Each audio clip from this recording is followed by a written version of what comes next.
is a legend of one man who persuaded his friends to watch every Godzilla movie ever made. This world is on the brink of destruction.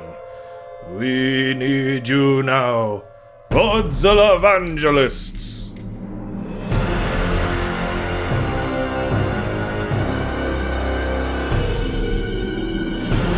Godzillavangelists, a Geek Stew Network podcast, produced and hosted by Ryan Sargent, featuring Sam Schlenker and Joanna Brodecki.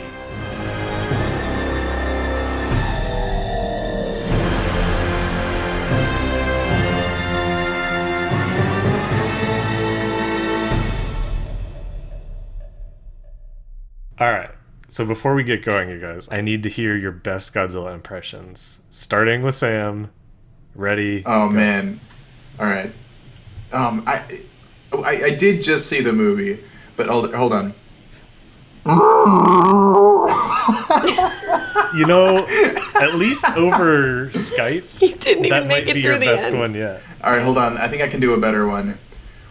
No, you don't get a redo. No, I get a redo. Joanna, you stay out of this. All right, I can do a better one.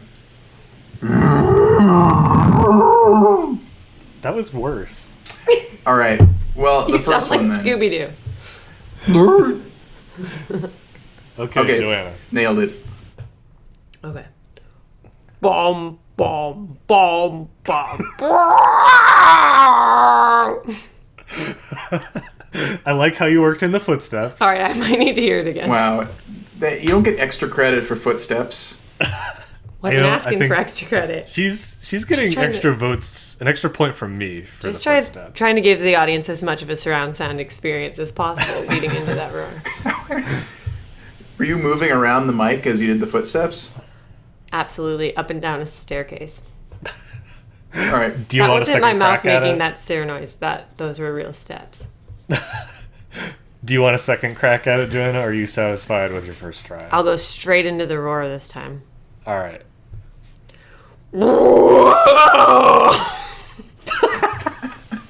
That was pretty good. I think that one was the best one. That's like Godzilla about to fall down the stairs. Like Wait, he took can I have a third one? Fast. No. I'm going to do it anyway. Hold on. God damn it. I think us both together. The same. Oh, that was what, that's actually how they made it in the movie. Yeah. Was they had two different people and a lion. You're activating my nerd senses. Don't tell the people lies. Activate that's the what nerd. happened. And there was like the sound of a car starting. No. Joanna, you want to do it? Yep. Count us down, Ryan. All right. 3, 2, 1. You left me hanging. What? I can't believe this. I've been hornswoggled. Devious. All right, you guys ready to hear mine? Yeah. Wait, ready to hear mine? All right, let's hear it. Honestly, ours were better. No, it sounds like someone just woke him up from a nap. Yeah, it sounds like a foghorn, but like someone sat on it. Like a tugboat. Well, see, the trick is that as a kid, I would practice what he sounds like in later movies, which is significly different. Oh, this one yeah, that's what it is. Mm-hmm. Yeah, I was going to say, that was more of a 70s Godzilla. Well, no, that was my impression of original Roar, but I'm better at, like, the 60s 82. Roar. All right, well... All right, I'll give it another try. All right, well, you don't get a second one. What? You guys got second ones. Pish posh. All right, fine. That was a closed mouth one. It was a closed mouth. Yeah. Oh, yeah. We don't give extra credit to closed mouthers. Anyway, we just saw Godzilla, or Gojira, the 1954 classic, the very first Godzilla movie. What are you guys' first impressions? I want to know. Way more compelling than I thought it was going to be. Way more. Begins. Much more invested than I can say I ever thought I would be. Yes. That sounds like a backhanded compliment, but that's fair because same for me. I went in expecting like just some good old fashioned monster time, just them kind of slapping at each other a bunch, two monsters, and instead I got a very sober minded exploration of the bomb. Mm-hmm. Which there was drama, the love triangle, the science behind it. I was in. Yeah. Well, the science was questionable, let's be real. The science behind it, need I repeat myself? And all right, you repeated yourself. This movie is flawless, Sam.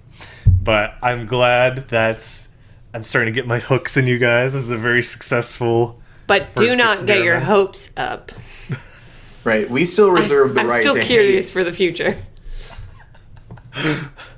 Nope, it's too late. I'm locking you into being a Godzilla fan forever. No, this was one out of like 72 movies, Ryan. I like how the number goes up every time. This was Just one ask out of me again after we've 235 seen movies. the 154th Godzilla film. It's funny you say that because that's how many feet tall Godzilla is. Wait, how many? I know. 154. Is he really? Yeah. How tall is that in cubits? Well, see, it's already a conversion because in Japan you go by meters, and he's a clean 50 meters tall, but that's 154 feet. Ooh, that's a nice number. I love to surprise people with this movie because they never expect it to be like it is. Not to get like too into the behind the scenes right off the bat, at least, but the director was like actively trying to like stop nuclear warfare with this movie, which is an incredibly ambitious task, but in a way he succeeded. He succeeded, yeah, 100%. Yeah, it's it's all because of Godzilla that the Cold War ended. That's what they didn't tell me in class. Yep. No, they never mentioned that. But yeah, this is one of the ones that I like the most, and I certainly respect it the most. I think that this was maybe the 5th or 6th Godzilla movie I actually saw, and I saw the American version, which you will get to on the next episode. But I remember seeing this. They put it out on DVD for the movie's 50th anniversary, and seeing it as a little 11-year-old, I was like, this is amazing! This is the most serious movie ever made. He's like, the arts! The arts! I was very struck by it, but to this day, I'm impressed with a lot of things about it. No, I can say this is, which I didn't expect this to happen. I would recommend this film to friends. Like, hey, see it as a part of history. You didn't. You didn't go there. Sam, I might never go there again, and I'm never going to repeat it, and but not all my friends. I'm not gonna recommend it to all my friends, but to some of my friends, maybe. But the ones who might have nuclear bombs, yes. Yeah, I think our president should see this movie. Okay, I'm all for a redemption story. If our president happened to watch Godzilla and just it warmed his heart and he just changed his ways on the spot. That's beautiful. That would be more touching than the love triangle story in this movie. Is it going to change all the ways? Like, all the ways are going to be changed from this His film? hands are going to get bigger, and he's going to be less of a dick. It's like the Grinch. His hands grew 3 sizes. Ryan, if only you were still like 11 and you could write him a little heartfelt note. It's not as cute when you're older, but... I know. Anyway, returning to the subject today. Yes. Back to a really serious film that's very sad. Yeah, it's... As you said several times, this is a downer. Definitely. I have several quotes written down from you. From who? You. Me? He was listening to you, Sam. Wait, you weren't taking notes on the movie? No, they're mostly movie notes, but I would occasionally write down things that you guys said as Wow. well. Oh, boy. Which I hope to surprise you. I didn't give you my approval for that. So. Yeah. Oh, how I feel about Please this. do not repeat.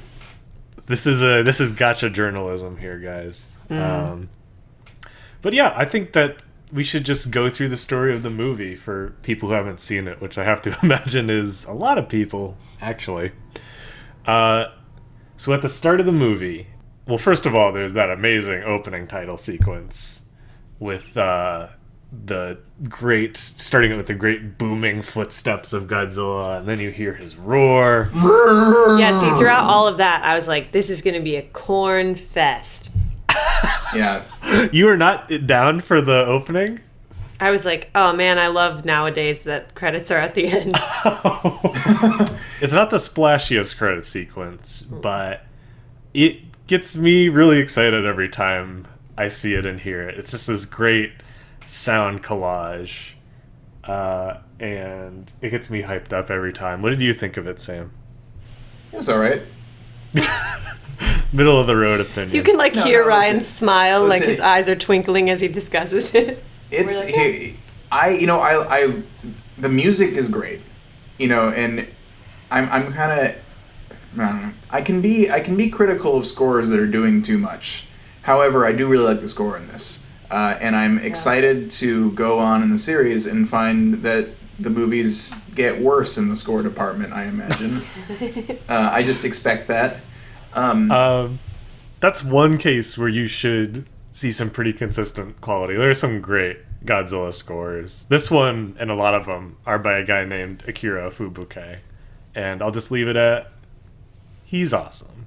Yeah, I find the score to be really ahead of its time. But Joanna finally gets bored, and the movie starts. woohoo. There is a bunch of boats that are mysteriously sinking. There's these bright lights in the ocean, and then these fishing boats will go down, and it's starting to become a real problem, a real thorn in the side of post-war Japan. My thing, they kept sending out boats to see what was going on. And I was wondering why no one thought that might not be the best move. Well, that's in piggybacking off of that. After Godzilla kind of goes away for a bit, they all just go on a cruise. And it's like you could have literally gone anywhere on land and been fine. Nope, their Groupon was going to expire in 2 weeks, Sam, and that was the only free day they had. Right. It was just like, it's. I know it's Godzilla season, honey, but come on, this is just such high value. But yeah, it's. I think it's rule of threes, Joanna. Right? It's 3 boats. That's true. You gotta. Well, it only gotta gets really funny prove with the something's third wrong. one. My second favorite line of the movie has to be right after one of the Godzilla attacks. The question is, are there any survivors? And some old dude says, "Thank goodness, at least 3 survived," which is hilarious because it's both a positive. It's like both a glass half full and a glass half empty spin at the same time, because it's like, thank goodness at least 3 survived. It's like, wow, what a relief. However, at least 3 means 3. Nobody's. If there were more, he would have said more than 3. You know what I mean? Right. It's a very political statement, right? It's like, oh, at least 3. It's like how you would get those coloring books as a kid, and it's like over 60 pages of fun, and then there were 61 pages. Yeah, right. Or a percentage of our proceeds go to charity. Ooh. Dark. But yeah, Joanna was very struck by an actor who just gives it his all when a leak opens in the boat and water sprays into the radio cabin. Why that guy? Explain what you like, loved about it. The thing you do when you're younger and someone you're like, I'm a bad actor. They pretend to hit your right side of the face and you turn your head the way that their hand came from. That guy just pulled that off to a T. It was like, he's on the boat, the water comes through the window, he's kind of captain of the ship. And in Titanic, the guy gets it right. But in this one, a little spray of water comes through and he just completely falls, splays himself dead on the dash. But it wasn't enough water. Toward the water. See, which is why I'm pretty sure he's trying to block it, but either way, he really No, is. I just swear like, he went away from the water, but not in a way that would have pushed him. No, he definitely goes towards the water. Yeah, that was what was weird to me. What he does do is he throws his head back in this very, like, operatic way. Like, oh, goodness. And then he, like, swings towards the water. He's, like, dead before there's even, like, 3 gallons of water in the boat. He's a little bit of a baby. Maybe it was his first film. Like, let's get, hope first credit, added it to his reel, moving on. 10 minutes into the movie, acting subpar. Ooh, ouch. You're starting with Radio Lab guy?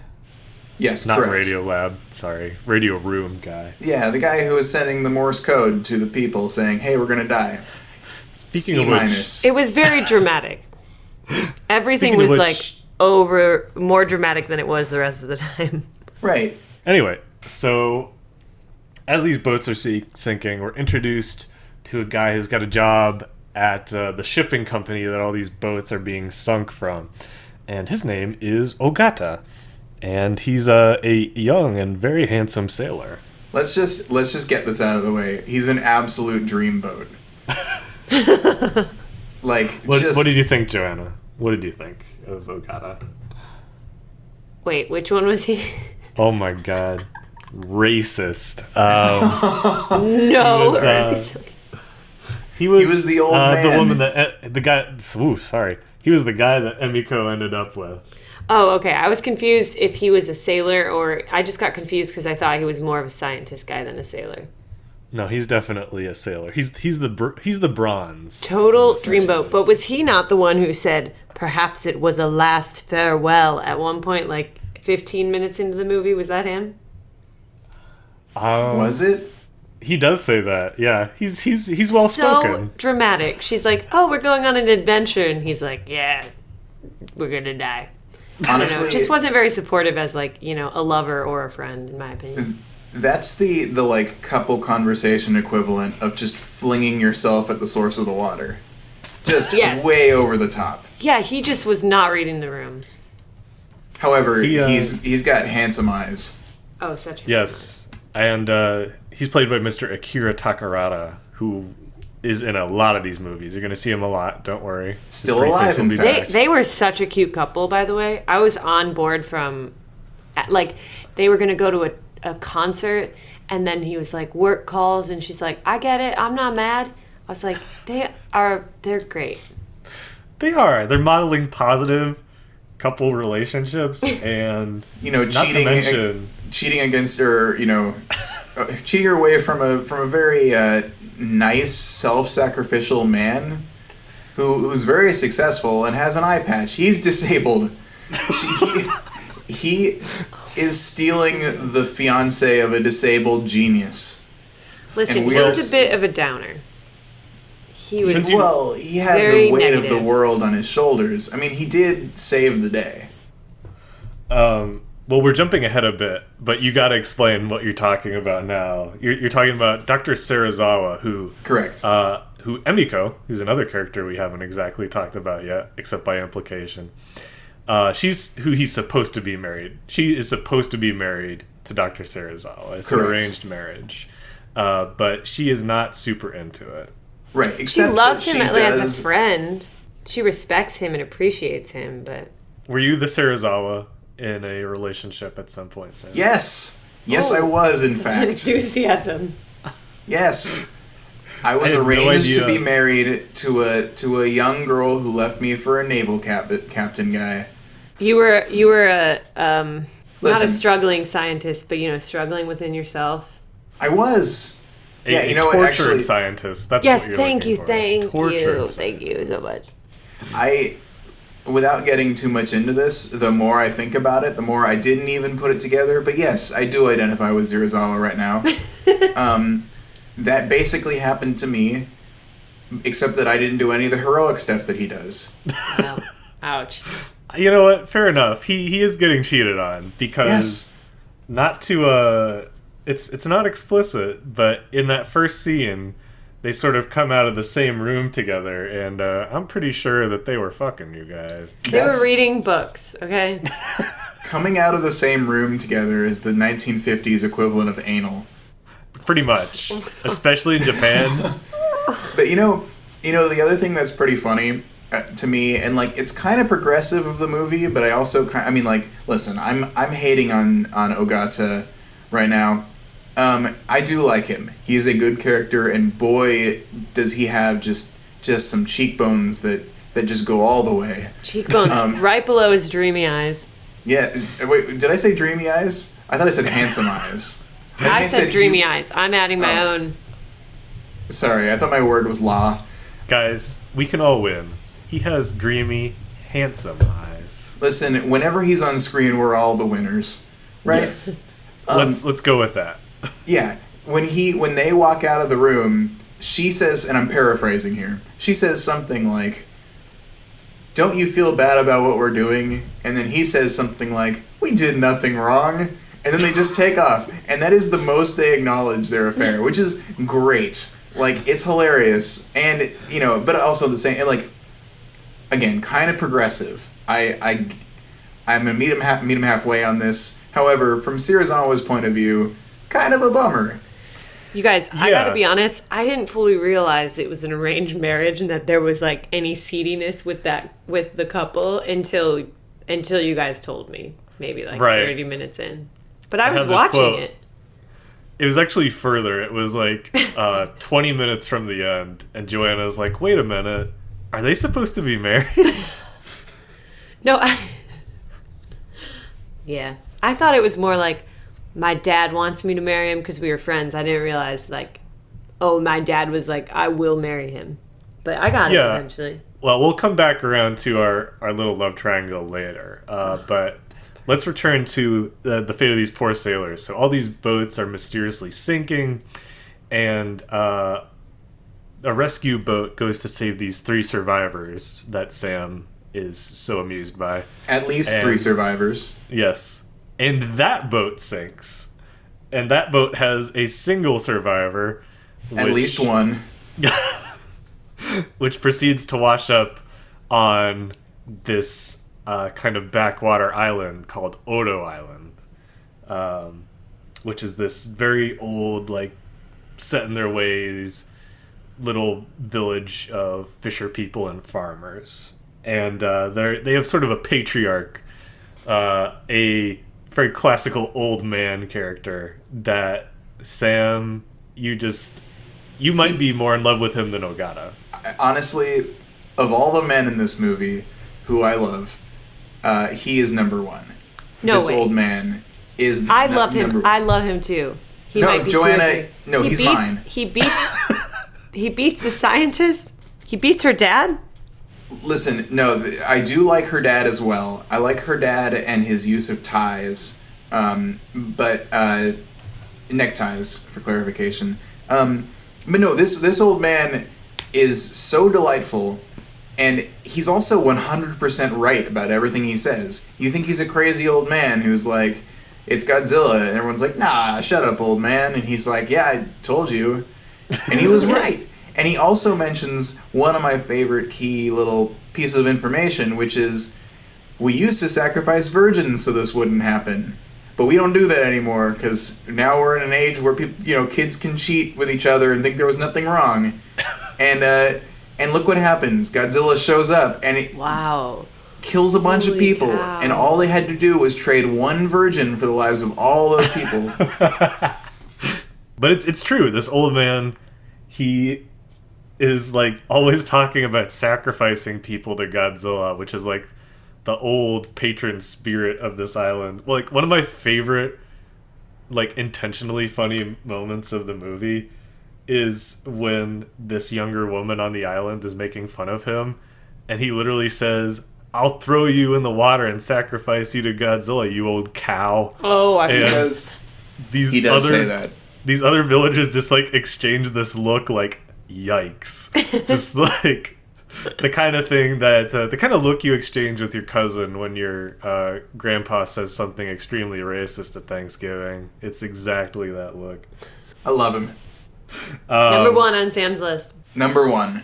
Out of the three, I have a top three, and he's Ogata's number 3. So this one survivor washes up on Odo Island, and it also happens to be his home island, actually. And so this press team is dispatched there to interview this guy where he recovers, but everybody thinks he's kind of crazy because he's talking about this living thing destroying all the boats. But one night, during a downpour of rain and thunder and lightning and there's crazy wind, something terrible happens. Yeah, so they're all sleeping on the mats, and the wind is blowing like crazy, which, by the way, I had just seen My Neighbor Totoro, and the wind was blowing like crazy there too, and the houses did not seem sufficient enough to stand with these winds happening. And everyone's terrified, and everything's shaken. And then the younger brother goes to look outside and starts freaking out. And it's dark, and you don't know what's happening, but all you know is he is tweaking out in the rain. And the survivor, he looks outside and he sees something, and there's this great, like, choking scream. I'll always remember this sound effect till the day I die. It's like, oh yeah. And then he and his mom get crushed as the house collapses. Oh, no way? Yeah, that's what happens. Oh no. There's a lot of child and mom moments in this movie. There are. Did you not realize that, Joanna? Did you not realize that kid's whole family got killed? No, I did not. Yep, that's what happens. But anyway, yeah, I like this scene a lot. I think that it's great at, like, amping up the mystery of Godzilla, because you get to see just a little bit of his leg behind the house. And, you do, and that surprised me very much, because I was like, oh, it's a windstorm. Nope, you see just a little hint of his hip. Just a hip of Godzilla in the corner of the screen for a moment. I didn't see that either. I'm almost tempted to have you explain the rest of the movie now, because I feel like you might be like, oh yeah, and then there's this part where I'd probably miss start a boy lot. Band. I have a lot of notes, but I'd probably miss a lot. So many. That's why I missed it. I was taking diligent notes. I'm sorry, I'm torturing you. But yeah, it's a cool sequence, and then it's ruined by this really, honestly, kind of bad shot of a toy helicopter falling over. Oh yeah, that was awful. Which is supposed to represent the press helicopter. So awful. It was so bad. But not the funniest toy vehicle moment in the movie. And no, we'll get there. Not by a long shot. It's just such a shame, because the rest of that sequence looks so good. Yeah. Like, that part, because of the way it's shot, almost holds up, actually, even today. Which is a ringing endorsement. No, we're not going to get into this now.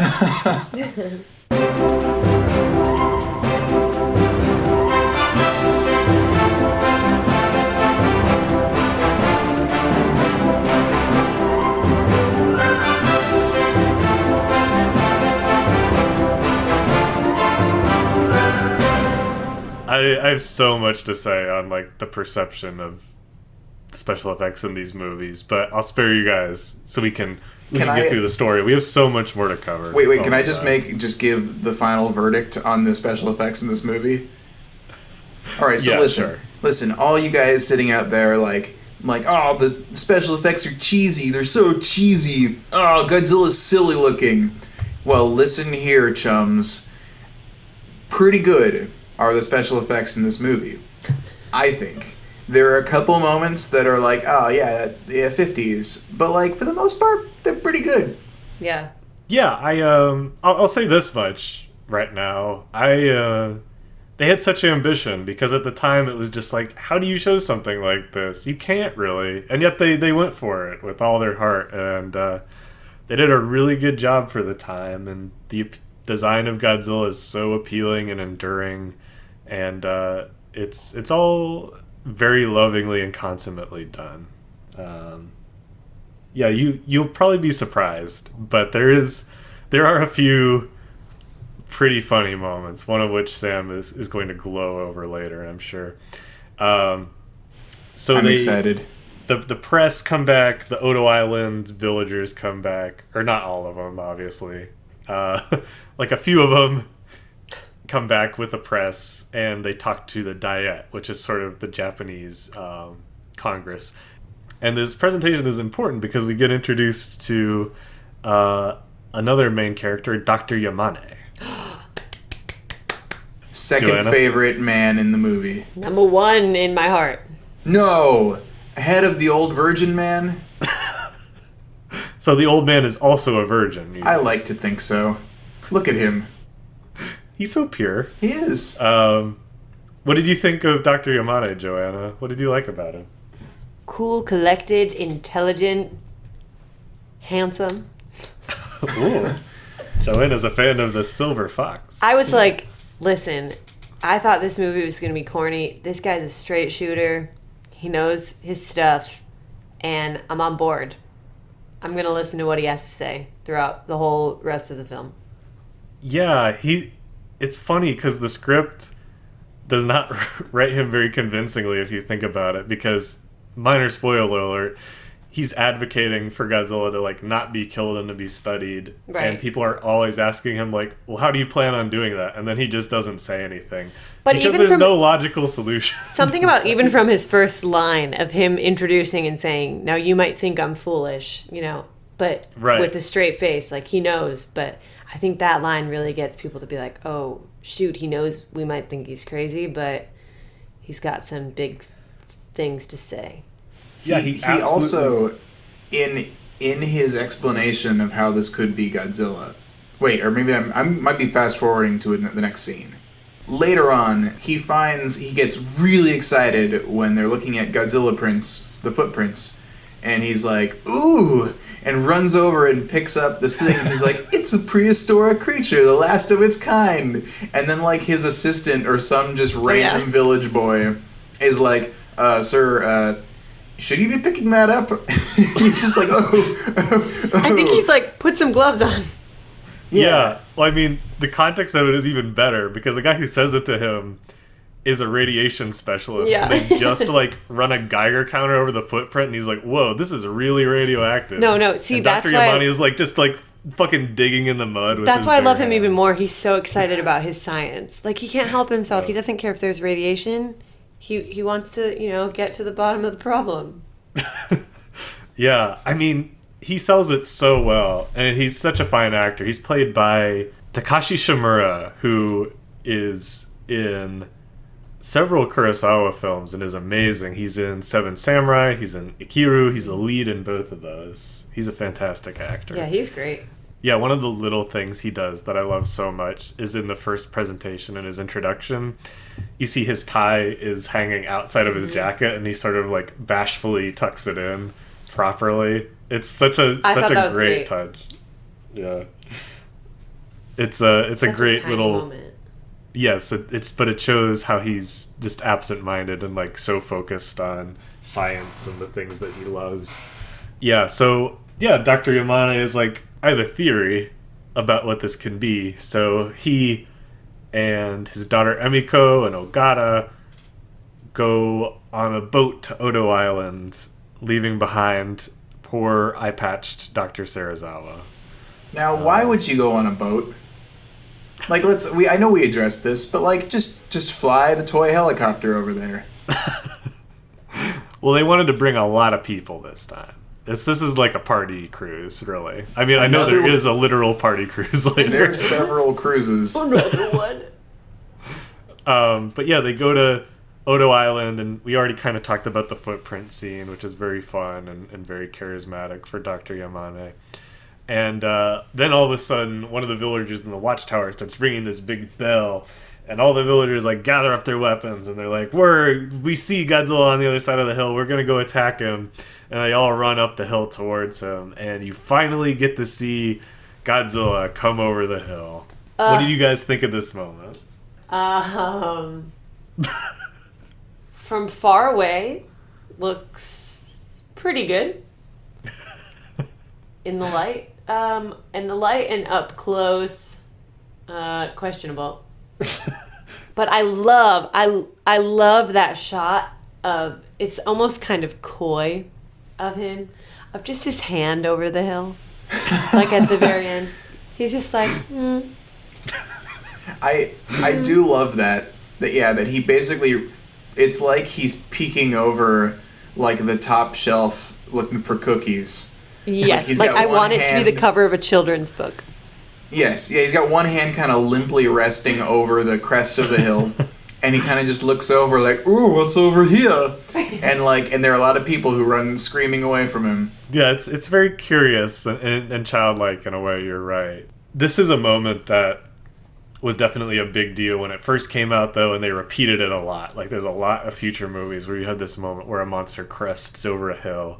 And guys, this is one of those images that's, like, painted on my brain with lightning. Like, I cannot see a big hill or mountain when I'm driving, and there's, like, the clean cut of sky against it. Whenever I see that, I always imagine a giant monster looking over the top. Oh, my God.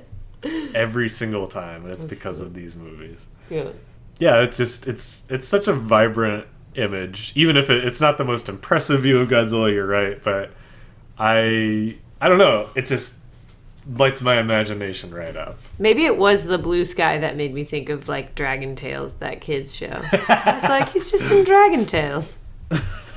You know, I see it. Also, he has a friendlier face than usual. Yes, yeah.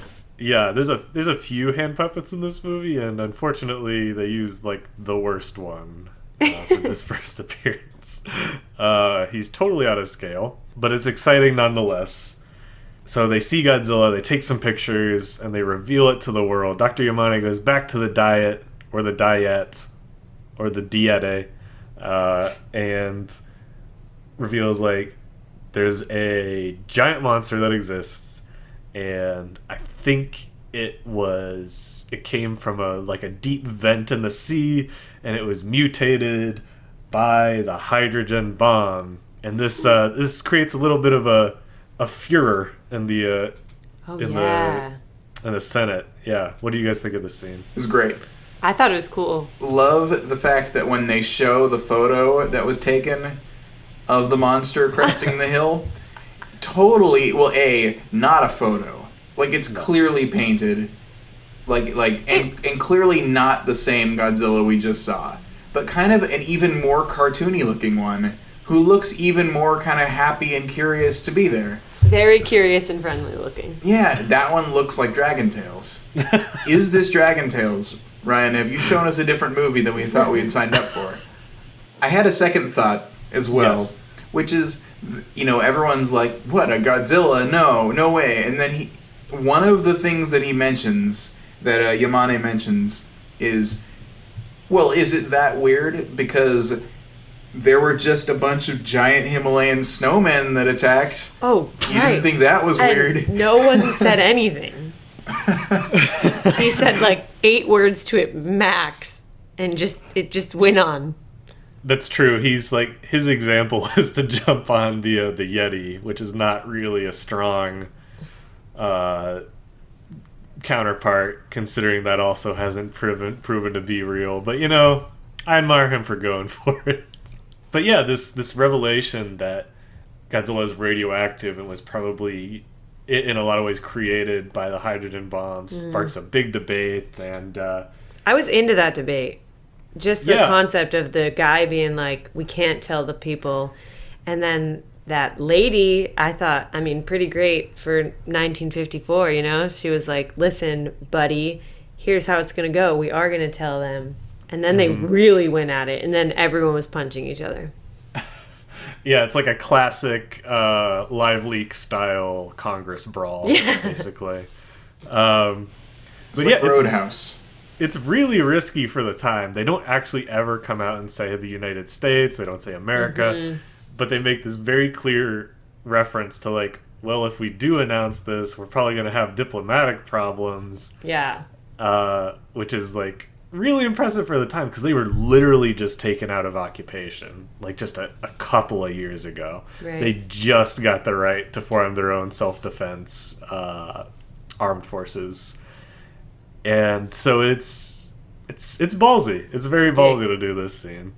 So this debate kind of goes nowhere, as most legislative debates do. And so yeah, we get reintroduced to Dr. Serizawa. We talked about him a little bit, but I don't know. Do you guys have anything to say? He has this kind of spooky, shadowy lab that we get to visit at this point in the movie. His eye is so dreamy. Oh, and there's a couple things in this scene that I wrote down because they were super weird. One in a bad way and one in a good way. The reporter refers to Godzilla as the monster of the century, which is a very strange line because I'm not sure what the competition is. Are we pre-accepting that there have been monsters this century that Godzilla overtook at the last moment here? Pretty sure they did just mention a Yeti. That's true. I guess this is an alternate world where people have come to accept the existence of Yetis. Yep. Fan theory. I have so many of those. Guys, let's just say, look forward to some pretty bold fan theories. This is my jam. I want some art to go with it, you know? You should picture Sam, like, strung out, like, dark circles under his eyes, big board with, like, string and tacks all over it. Yep, looking at it right now. That is what he looks like. That's how I'm picturing him. But the other thing he says that is cool is he's like, oh, I talked to your friend, this German scientist, who said that you were working on this, and Dr. Serizawa's eyes, like, popped wide open. And I'm pretty sure that the implication is, like, he was working on the oxygen destroyer with the Nazis as, like, a Axis powers, like, weapon of mass destruction, which 100%. Is crazy. Wow. And awesome. Yeah. Yeah. And you know what? I still think that Emiko should have gone for him. Even though he was a Nazi? Well, no, he wasn't. Nazi buddy. He was a sympathizer. You think he lost his eye, like, in an oxygen destroyer accident? An oxygen destroyer related mishap? Yes.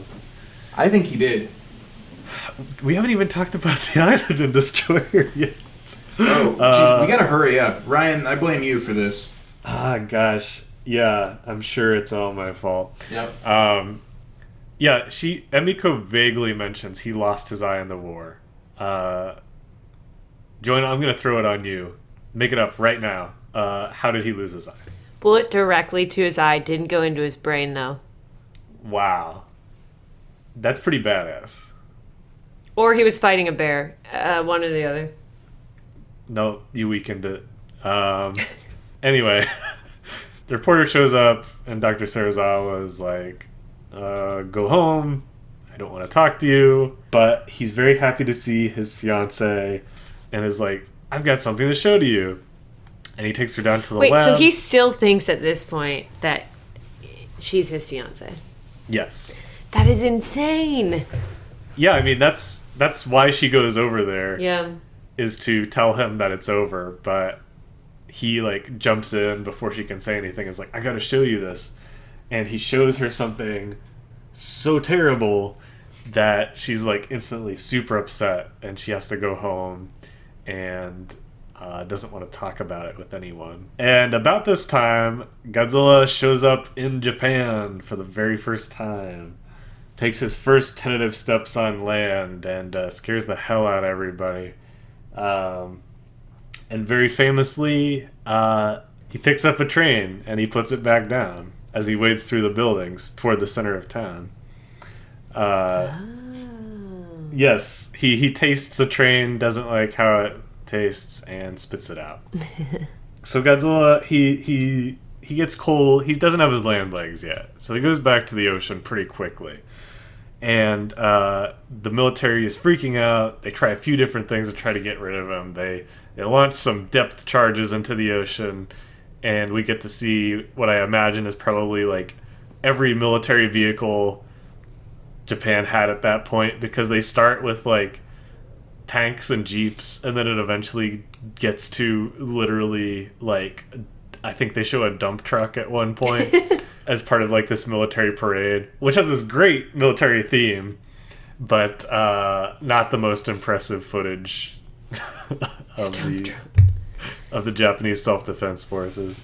You think that originally they were like, all right, look, we have like 5 tanks and like, you know, a couple armored vehicles, and then but then the director was like, no, listen, we need a fleet. What can we scrounge to just kind of fill out the back of the pack?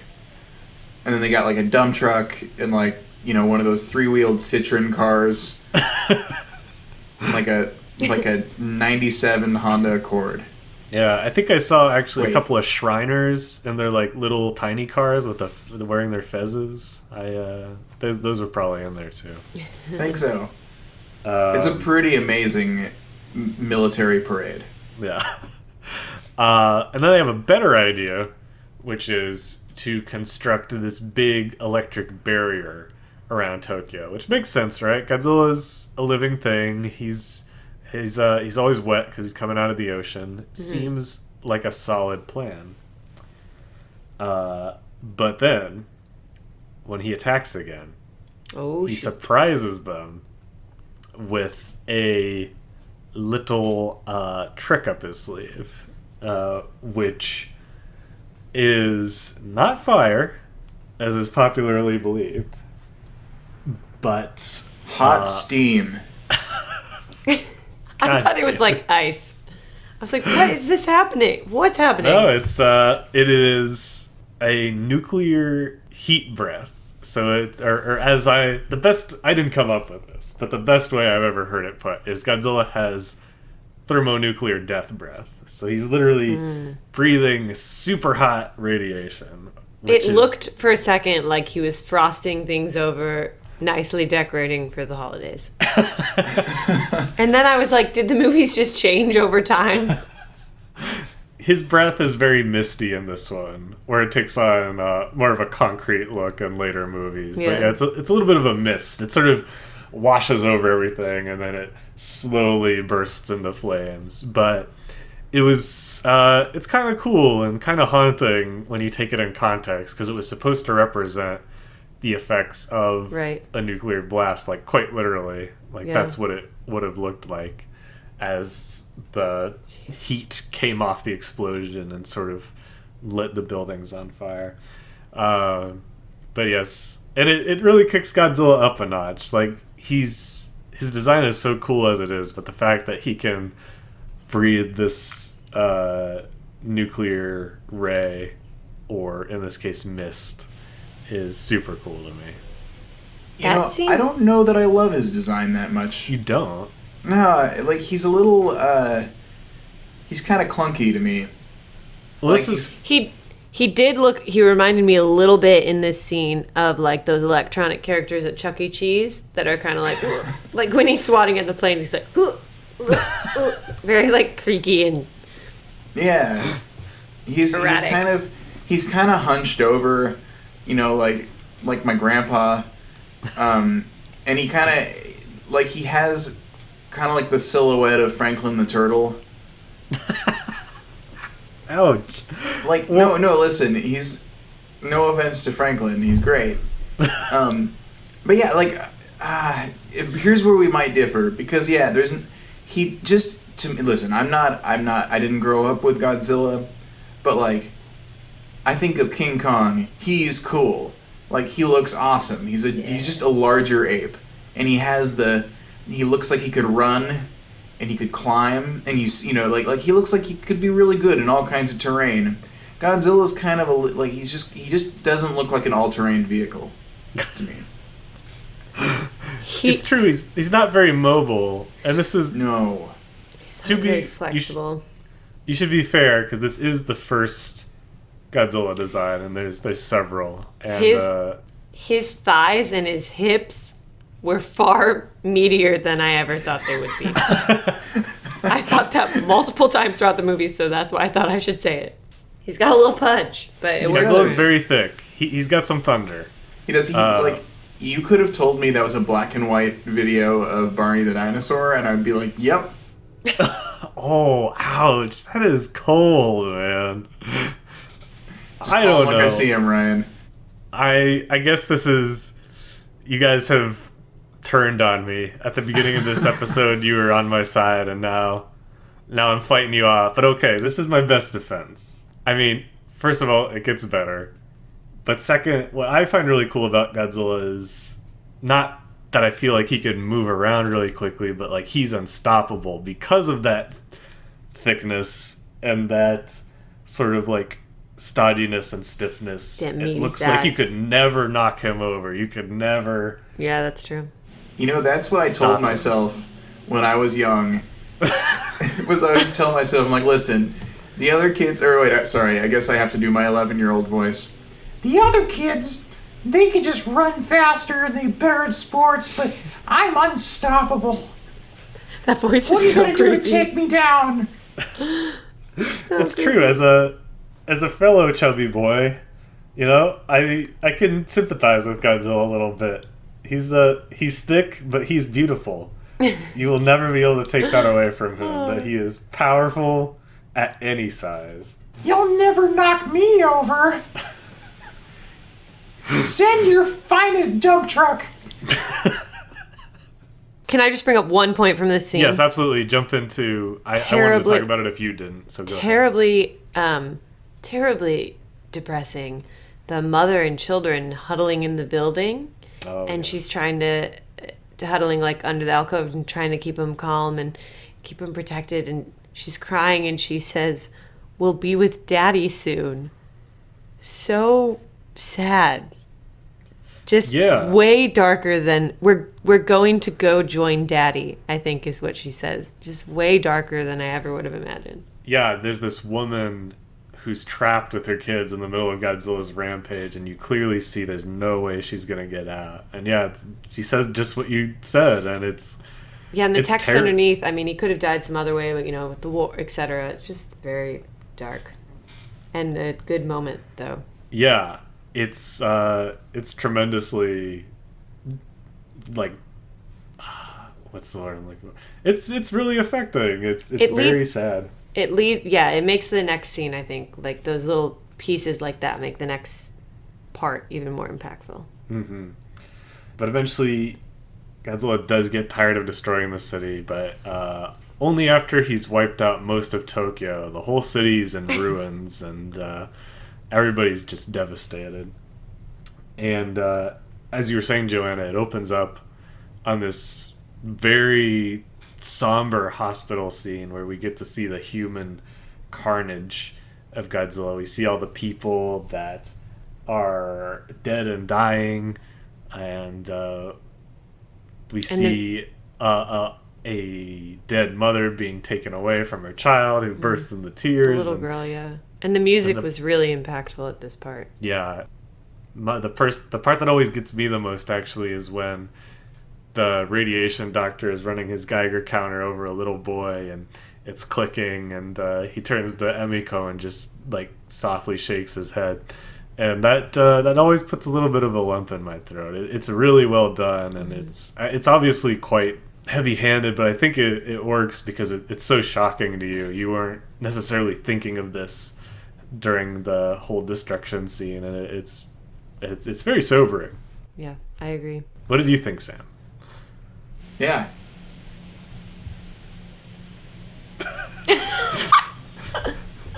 It's true. There's nothing too funny about this part. No, listen. No. I'm just crying over here alone.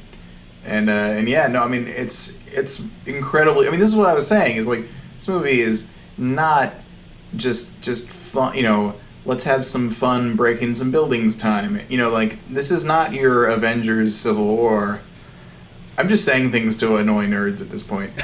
This is not your Marvel movies where you're just destroying cities and then it's like, oh, I hope I didn't hurt anyone. Like, this is like you go to the hospital and see just horribly sad stuff, and you know, I mean, it makes sense because, you know, this is not even subtly about being bombed.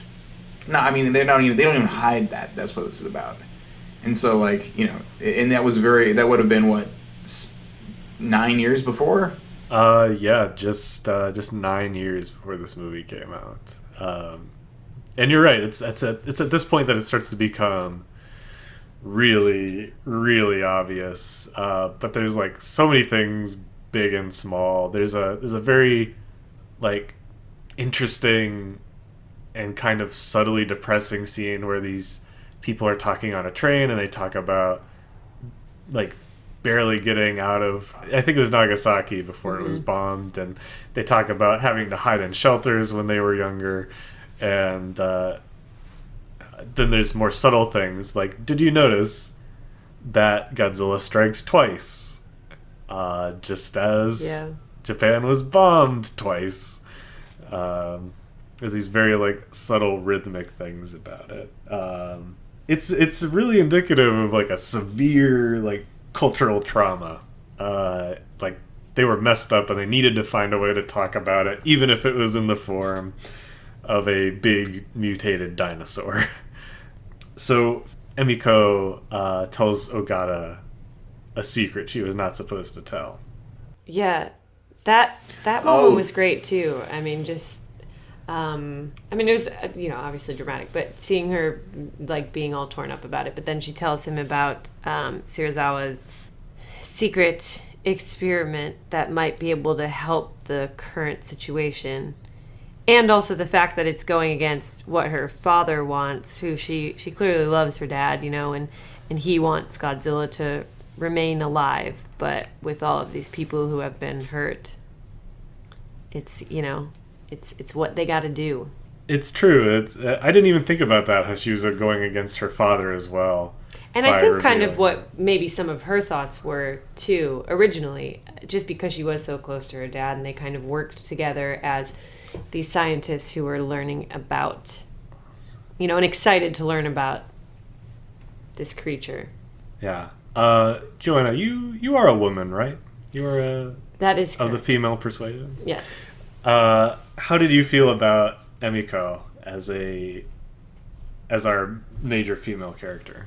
Overall, I thought, obviously, yes, there were still times when the men had more control than she did, but I thought the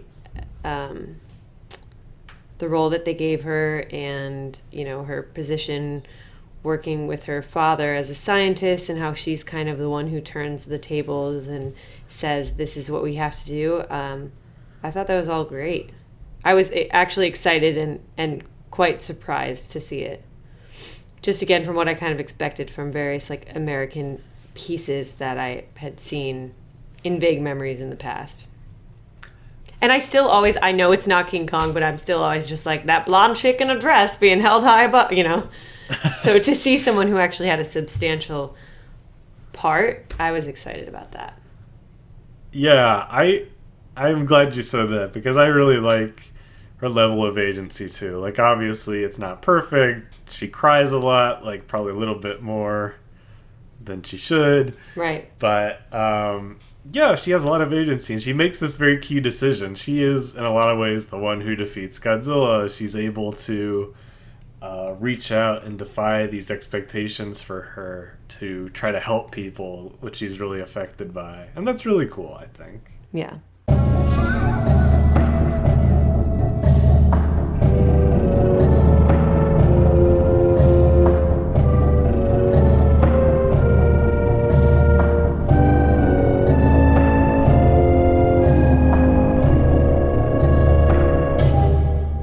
So they go to Serizawa's place. Yes, that's what we were arriving to. They go to Serizawa after Emiko tells Ogata about his invention, which is this thing called the oxygen destroyer, which is some kind of compound that this is very dubious science, but I'll go ahead and say what Serizawa said, which is oxygen destroyer destroys all oxygen in compounds, suffocating all life, and then liquefying its remains. Oof. Ooh.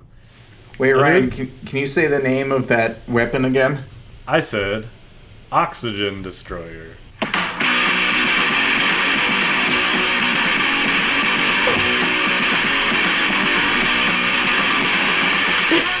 Oh, sorry, that was oxygen destroyer. In case you were wondering, I immediately, on watch of the movie, Google searched to try to find how many bands were named Oxygen Destroyer, and the answer is a bunch, like 4. On SoundCloud, I found like 4, and they range from punk or whatever, that was, I think, punk, to like thrash metal. And one of them had a photo or like a picture of Godzilla on the the album art. So sorry, it just sounded like such an obvious band name. It may make no sense, but it is a sweet ass name. I can see that because basically all metalheads are scary nerds, so it's that true. Fits very well with my understanding of them. But yeah, there's this kind of cool scene where you see the flashback of his demonstration for Emiko, and he sets it off in a fish tank, and all the fish are like skeletonized. So Emiko and Ogata go to persuade Serizawa.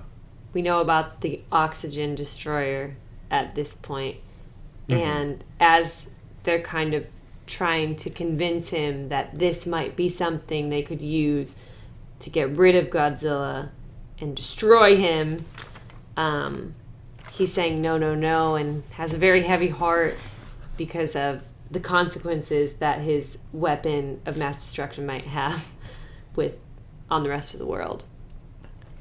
And yeah, that's just to stop for a moment, that's another like very dubious scientist motivation, because he claims that he has a purely scientific, peaceful reason for creating the Oxygen Destroyer. Right.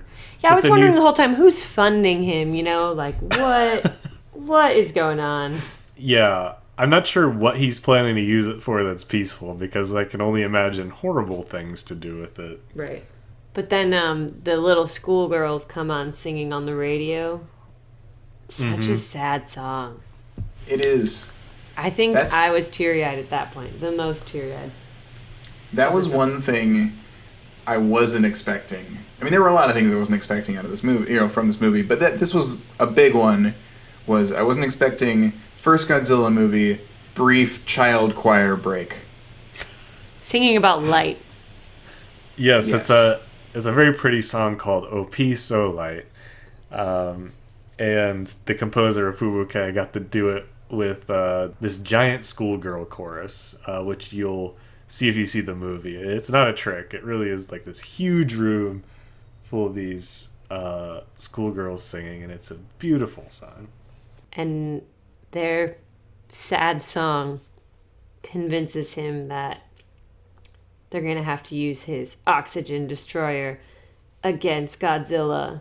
Yes, it's the last straw on his heart. Although I would say an equally important factor is he realizes the affair at this point. Oh, and right. It's in this very cool moment because it's not spoken at all. Nobody has to admit it to him. It's just that he and Ogata get in a fight, and Ogata gets a cut, and Emiko just races to his side and like very lovingly cleans it and bandages it, and you get to see this change on his face where he makes this realization. He gets the understanding.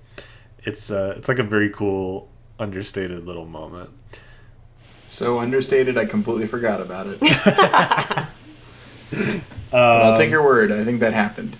It probably happened. I might be lying to you guys to get you more on my side at this point. So they persuade Serizawa, and in the final scene, Serizawa and Ogata dive deep below the ocean to get the Oxygen Destroyer close to Godzilla. You want to tell us about this scene, Sam? Yeah. Okay, so Godzilla crotch shot right off the... No, that's not true. No, he's napping. He's napping for... He's taking his little dragon nap. Oh, yeah. And the nap, I have to say, that's really awesome. Is they they kind of scuba down, and then they look over, and you see Godzilla's just having his nappy time. He's just kind of like laying far away, and he his head kind of raises up, and he looks over, kind of coyly. He like basically shrugs, like I'm sleepy, and they're like, and then you're just like, oh no, don't like. Godzilla reminds me of my dog. Yes. And like very much in both the destruction and in the lumpiness. Like he has kind of cancerous lumps. My dog I have a very old lab. named Prudence, and she also has a lot of cancerous lumps. And just like that moment, or I just pictured my dog just looking over her shoulder, like, no, don't wake me. And I was like, no, don't oxygen destroy him. But they do. But actually, then Godzilla gets up, and then is the crotch shot. Sorry, really quick. No one brought up in all their discussion of this too, like, what the fuck about all the other fish in the ocean? That's true. Is it like a contained explosion? The fish are a main staple of their diet in Japan, and no one brought up the fact that, hey, maybe this will mess with this little ecosystem called life we got going on here. What if nuclear weapons cause Godzilla, the oxygen destroyer causes a different kind of monster? So you basically keep trying to kill the next enemy, and the method of killing that enemy, like a Russian nesting doll, just makes another one. It just causes another one. That was a bad metaphor. But you know what I mean. No, it's not bad. And Sam, all I'm gonna say is I'm smiling right now. I have a very devious smile on Sam, my you're face. so smart. Why? That was a pretty good imitation of that guy seeing Godzilla out the window. I just saw Godzilla outside my window. Also, the oxygen destroyer causes another... Oh, shit! Is it Mothra? You're going to have to wait and see. It is way down the line. But yeah. This is very exciting. This moment when they find Godzilla and he's just like very peacefully sleeping is very touching and humanizing. And there's not too many moments in this one where you get to see a real distinct personality for Godzilla. But there's a few. There's one really good one where he gets scared by a clock tower during his rampage and he sort of barks at it before he smashes it. It's very, very cute. And like, it's like, oh, he thinks, he gets scared. He's his own little person. But definitely when you see him sleeping, it's very sad. And you're like, are they doing the right thing? Just for a second, but you do think it. And then he gets up and you're like, okay. Yeah. And so yes, Godzilla is slowly walking towards the ship, and Dr. Serizawa pulls off his last self-sacrificial move. He pulls on Ogata's rope, so Ogata gets pulled back to the ship, and then he cuts his own air hose and rope, and he sets off the oxygen destroyer, so no one will ever be able to torture him or get him to reveal its secret in any way, so he dies with the secret. And in this last rush of foaming water, Godzilla comes to the surface screaming and choking, and then he falls and dissolves into bones. Ugh. Yep. And then, die. In case we didn't know it was about the bomb, we have a nice little wrap-up from Professor Yamane, right? Mm-hmm. And he's like, we may have killed the monster, but as long as y'all be firing off nuclear weapons, we're just gonna get another one. So everyone must stop this, because it's gonna cause a different Godzilla. Yeah. It is a true downer ending. Like, you feel a little bit bad that Godzilla dies. Dr. Yamane says, did this really change anything? And even Ogata and Emiko are devastated at the loss of Serizawa. Serizawa part. His last words are to tell them to be happy, so they're not celebrating that they can be with each other. They're crying and totally distraught. It's painful when he cuts his rope so they can't pull him up. It's just him and Godzilla. Mm-hmm. You might say they have a kinship. They're two outsiders. There's no one left to care for them, so they have each other in their last moments. You could say that. We don't see in the big flurry of bubbles at the end, we don't see a Serizawa skeleton. That might have been a bit much, don't you think? Yes. No, I do think that would have been a bit much. Although I am imagining, I'm imagining like the Sam Raimi version of this, where like his dissolving corpse is like thrown onto the ship, and everybody's like screaming at his like burned, horrible remains. Oh. Oh, also, can we talk really quick? Their underground scuba diving suits, fantastic costumes. I just thought they looked great. Yeah, they're like this very antique diving suit, and they even have rips under the arms, and I'm like, is that safe? Right. But it's mostly very sad. It's a very somber ending, as we've been saying. For the listeners at home, it is a sad movie, and it really tugs the heartstrings. Mm-hmm. But it's also a very good movie, like Seabiscuit. And it still has a few corny moments that you can appreciate and enjoy, and maybe... Guys, I can't believe we forgot my favorite part of the whole movie. I've had a lot of favorite characters. I'm sorry. Okay, let's rewind really fast. Yeah, rewind. All right. Set this up. Set this up like I've been setting up the dramatic moments. Okay, so the time is the second Godzilla attack. We cut to Godzilla smashing some buildings, and at one point, 2 fire trucks come rolling by, and one of them kind of turns and spins out and crashes into... I think he crashes into a thing. And it's like a pretty silly shot of like a toy fire truck smashing into a brick, right? Yep. And then the second one swerves and kind of rolls over. And that one is the most hilarious shot I've ever seen in anything. Because it is actually, if you can just imagine a man, you see a man swerving around, a fireman swerving, and then he's like, oh no! And then all of a sudden you cut to a wide shot of just someone like, you might as well have seen a child's hand in the shot rolling a toy fire truck. It's rolling like that, it down the street. Like the helicopter, and once again, the man controlling the ship or the radio being hit by water at the beginning. It's like those are 3 crucial moments in the film. Yes. It's true. I second that. If you want to suck up the most possible cheese from this movie, you got to really hone in on those moments, as well as maybe one of Serizawa's explanations of why the oxygen destroyer is totally peaceful, you guys.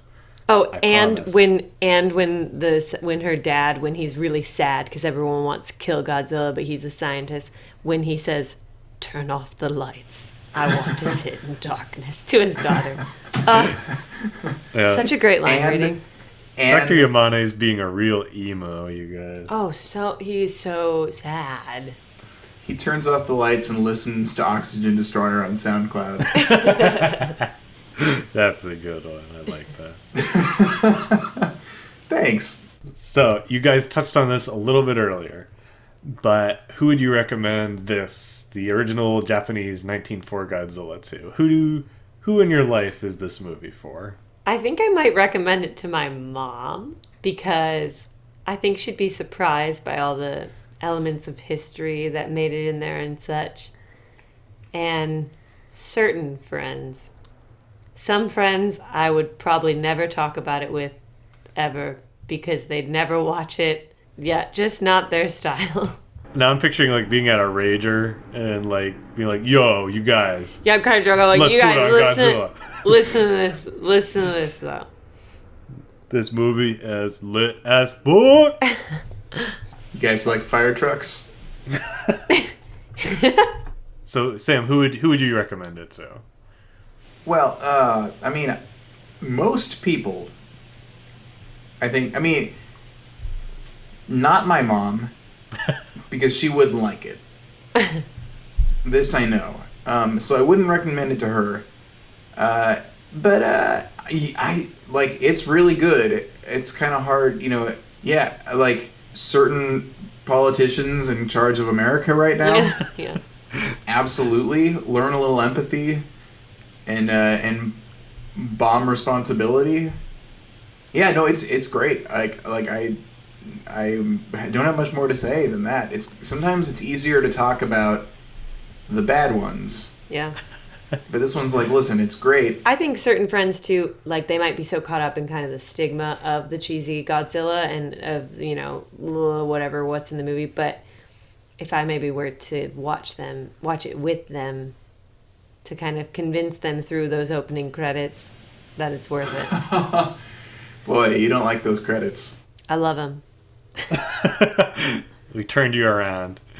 Yeah, I'm glad you guys said this. I'm glad that I brought you onto my side at the beginning here, because I'm planning on using this as a recurring segment, and I have a feeling that you're going to have to aim a little more specifically with some of the future recommendations.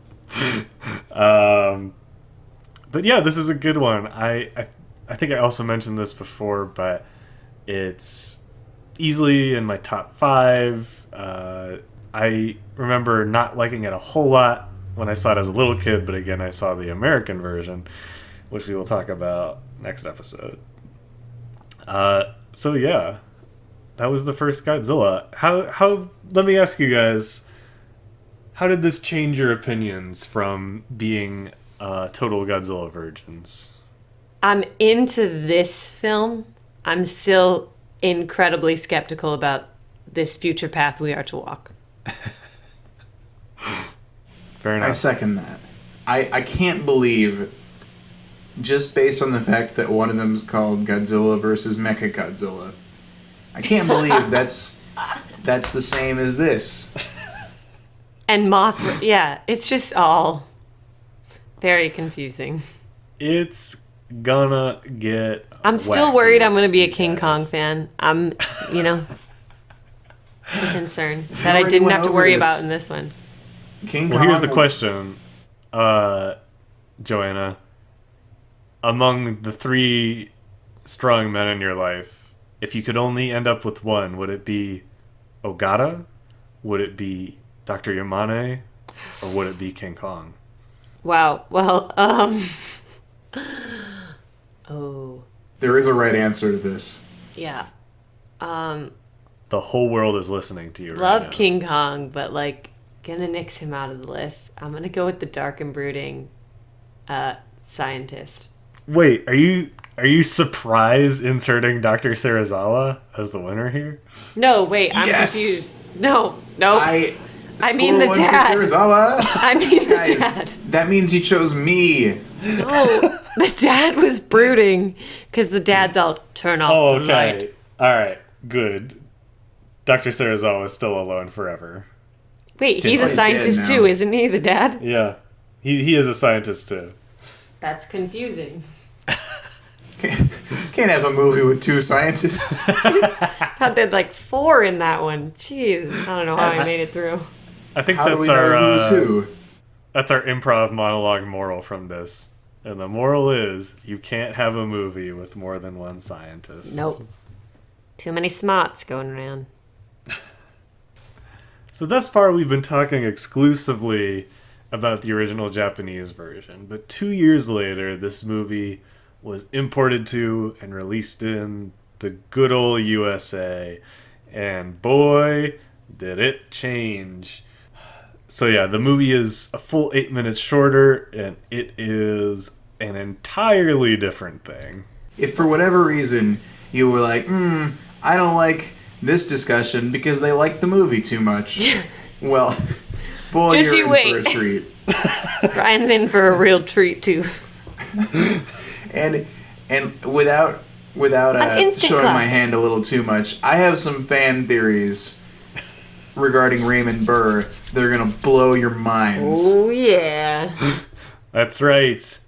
Famous TV lawyer Raymond Burr, star Steve of our Martin's next in this episode. Him and his movie. pipe. Yeah, Steve Martin's in Godzilla, you guys. Think we're lying? Tune in next week.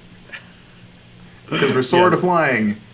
So, next Send episode Rudy. we're going to talk about the American version, and we might just throw on a little awards show to honor some of the characters, moments, and scenes from this movie. Oh my God. So get your red carpet finest ready, and we'll see you next week with Godzilla, King of the Monsters.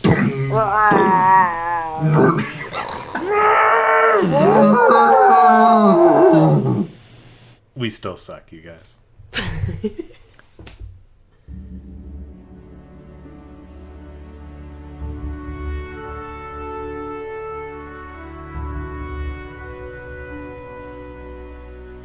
Godzillavangelists, a Geek Stew Network podcast, is brought to you by me, Ryan Sargent, and my friends Joanna Brodecki and Sam Schlenker.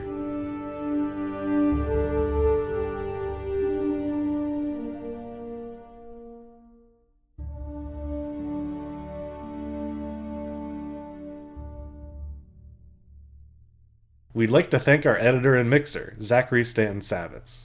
All our incredible music is composed by Robert Mai, and our wonderful artwork is drawn by Cassidy Stone. Our social media was coordinated with style by Lauren Sargent. We'd like to give special thanks to our families, to Michelle Delgado, and to the wonderful artists who made the movies that we talked about today. Godzillavangelists is a satirical, critical work not affiliated or endorsed by Toho, Legendary Pictures, or anyone behind the Godzilla series. Visit our website at godzillavangelists.com. We're on Twitter at Godzillavangelists, and also Instagram, also at Godzillavangelists. Check out our SoundCloud and YouTube channel as well. Thank you so much for listening, and we hope you join us next episode. In the meantime, keep spreading the word of Godzilla.